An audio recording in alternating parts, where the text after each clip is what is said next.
The 3 episode premiere of Andor Season 2 has arrived. It was both what I was expecting and not what I was expecting at the same time. I didn't know quite how to talk about this without going into spoilers, so if you haven't seen the episodes yet, I'd say don't watch this review until you do. First thing I noticed was they really took into account, at least in these 3 episodes, the reaction to the slow burn of last season. We really jump into the action and we keep the action pretty much. Like, yeah, there's a lot of talking, but you feel the tension the whole time. There's a lot of cutting back and forth between things going on here, things going on there. It's just a lot faster paced than last season was. And I know that's a problem that a lot of people had, which, I kind of did too. It was slow at times. Let's just say it was slow at times, but this is a lot faster. We jump right into this fighter mission with Cassian stealing that TIE fighter. I really liked how this was done. I liked the humor in it and the action, like the way the two things just melded together. I really liked his interaction too with that woman. She's wondering, is this worth it? And he's telling her, yes, it is worth it and all that stuff. It really shows how far he's come over this past year. With every 3 episodes taking place in like a different year, it'll be interesting to watch his character probably grow more and more. For a show named after him, though, I don't feel like he was the main focus. It was kind of turning that way towards the end of last season. It's very much an ensemble show. He spent most of these 3 episodes held hostage by those rebels. I guess that was interesting. Like, I enjoyed that, but I did find it to be maybe the least interesting of the 3 storylines weaved throughout these episodes. Not that it was bad; it was really good. Like that's not saying a lot because all these 3 episodes were really good. The stuff on Mina Rao with Bix, Willimon, Brasso was I didn't expect it to get so dark. I mean, we had an attempted rape scene in Star Wars, something that I at one time would never have expected to get.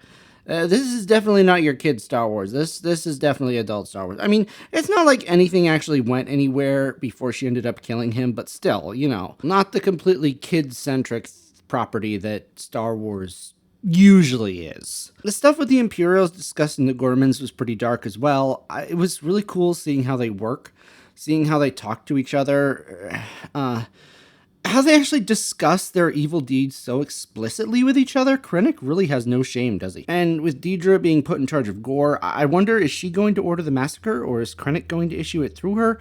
I don't know. I guess we'll have to wait and see, but I think she is going to be the one to have to do it under pressure from Krennic. Changing it, of course, from Legends when Tarkin was the one responsible. I think they're going to change that. Krennic, I did not expect him to show up in this first episode.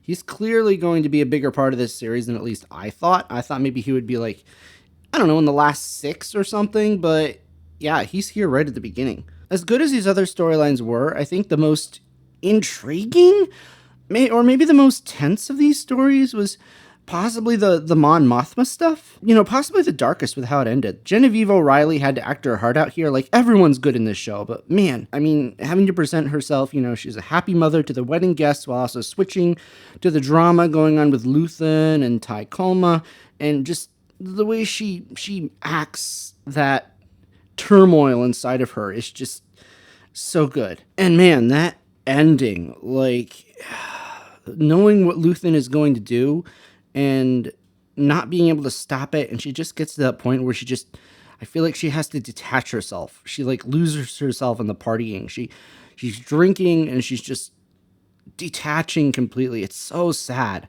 It's kind of dark and very well done from a writing, acting, directing, editing standpoint. I'm still not sure about how I feel about the beginning of the rebellion being this morally gray, I suppose, this violent. It really feels like it's getting away from what Lucas originally intended, with, the good guys, the bad guys. These are kind of the in-between guys trying to get the job done.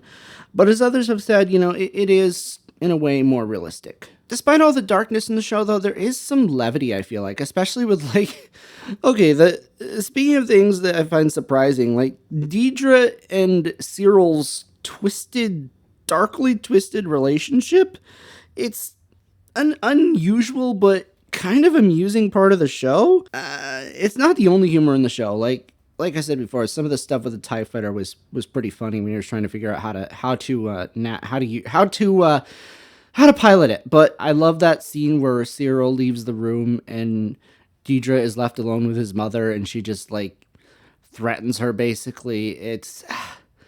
I don't know where this relationship going. It's probably headed for heartbreak, but we'll see. We'll see. But yeah, these episodes were brilliant. If they keep going in this direction, I really think they've got the balance between the drama and the action down very well. I'm sure there's more I could say about all of it, but I think I'm going to wrap it up because, I can only say so much about 3 episodes in one video. My only complaints about these were Brasso deserved better. I mean, I guess it's important to show the stakes, but I wish he could have had a more heroic death instead of what was essentially just like a off-screen death. Also, did we just leave B2 Emo on that planet never to be seen again? I mean, I guess that's better than the character being killed off, but the poor guy didn't even get to say goodbye to Cassian. I kind of hope we see more of him, but I also kind of hope we don't, because part of me just wants to think he's living this peaceful life on this backwoods planet, mostly out of harm's way. But anyways, guys, I thought this was a fantastic start to the season. Let me know what you all thought in the comments below, and as usual, I will see you next time, and may the Force be with you.